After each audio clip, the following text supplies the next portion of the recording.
السلام علیکم ګران لیدونکو، څنګه کولی شو د کینمسټر دغه مشکل حل کړو؟ کله چې موږ او تاسو کله کینمسټر یا د پلی سټور څخه ډاونلوډ کړو یا د چا څخه ولیږو، نو زموږ ته یو مشکل ښایي. نو دا مشکل به څنګه حل کوو؟ نو راځو په دا طریقه کې ټوله طریقه ګورو. نو ویډیو کې راسره پاتې شئ او چینل هم در سره سبسکرایب کړئ. جوړیږي دا ډېر په اسانه او ساده طریقه سره جوړیږي چې تاسو کینمسټر به ډېر په ساده طریقه سره بیرته عادي ډول باندې کار وکړي. نو راځو اوس کینمسټر چیک کوو. دغه مشکل سره اکثره ملګري مخامخ وي، یا کینمسټر بدلوي یا بل لیږي، دا ډېر مشکل وي. مثلا دلته راځو، بیکګراوند انتخابوو، د یوټیوب سایز مې انتخاب کړ، دلته سایز انتخابوم، یو بیکګراوند انتخابوم، دا بیکګراوند ما انتخاب کړ، تاسو ګورئ دا انتخاب شو. نو د لایر څخه ویډیو رااخلو. کله مو چې د لایر څخه ویډیو راواخیسته، مثال په ډول دغه ویډیو رااخلو، تاسو ګورئ دا ډول مشکل لري. نو دې سره اکثره ملګري مخامخ وي چې څه طریقه وکړو، دا به څنګه جوړیږي، په کومه طریقه سره جوړیږي. نو دې سره ډېر ملګري اکثره ډېر په تکلیف وي.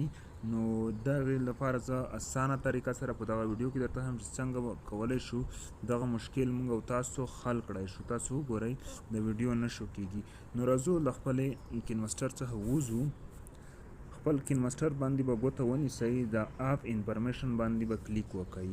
کله مو چې په دې باندې کلیک وکړ، دلته به سټوریج یوزیج ته به راشئ. سټوریج یوزیج باندې کلیک وکړئ، دلته یې لیکلی دي کلیر ډیټا. د کلیر ډیټا باندې به کلیک وکړئ. کلیر ډیټا باندې زه کلیک کوم. اوس کلیر ډیټا وشو، 314 MB وه کلیر ډیټا شو. اوس بیرته راځم کینمسټر ته، د ځای نه وځم، کینمسټر باندې بیا کلیک کوم. کینمسټر اوس خلاصوم. اوس تاسو کتلی شئ په ډېرې اسانې طریقې سره به تاسو هماغه ویډیو جوړه کړئ. دا به ایلو کوي. نو اوس راځو ویډیو داسې به راشئ، زر زر به راشئ، سټارټ به ورکړئ. کله مو چې سټارټ ورکړ، نو اوس راځو دلته ریمایند می لیټر، دا به نه وهئ، رن انالایز ناو دا به ووهئ. کله مو چې دا ووهلو، دغه لاندې لاین تاسو ګورئ دا پروسس کیږي. نو دا به د سر پورې پروسس شي. تاسو اوس ګورئ اوس سټارټ کیږي. کله چې دا پروسس شو، دا پروسس روان شو، نو په دې طریقې سره دا کله چې سر ته ورسېدو، ستاسو کینمسټر آماده کیږي. تاسو وکتل لاین سر ته ورسېدو، اوکې کوئ. نو اوس راځو هماغه بیکګراوند ته راځو. مثلا بل نوی بیکګراوند رااخلم، نوی بیکګراوند رااخلو، یوټیوب سایز انتخابوو، بیکګراوند یو رنګ انتخابوو، رنګ مو انتخاب کړ، فاصله یې زیاتوو، وخت ورکوو. اوس راځو لایر ته، د لایر څخه ویډیو رااخلو. ګورئ ویډیو رااخلم، هره ویډیو چې دا مثلا دا ویډیو هم پکې اچولی، اوس دغه د کار به کوي. د ویډیو ډېر په اسانې طریقې سره دغه د ښکاره کیږي، هر څه ښکاره کوي ډېر په اسانۍ سره.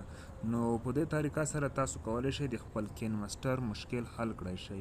نو ګرانو لیدونکو، که چیرې مو زموږ دغه ویډیو خوښه شوې وي، د خپلو ملګرو سره یې شیر کړئ. که دې ته ورته نور مشکلات ستاسو په خپل موبایل او یا فیسبوک هر څه کې لرئ، نو زموږ سره معلومات شریک کړئ، تر څو موږ تاسو لپاره په وخت ښایسته ښایسته ویډیوګانې جوړه کړو او تاسو ورڅخه فایده پورته کړئ. نور هم په خدای سپارم، لوی الله مو مل شه.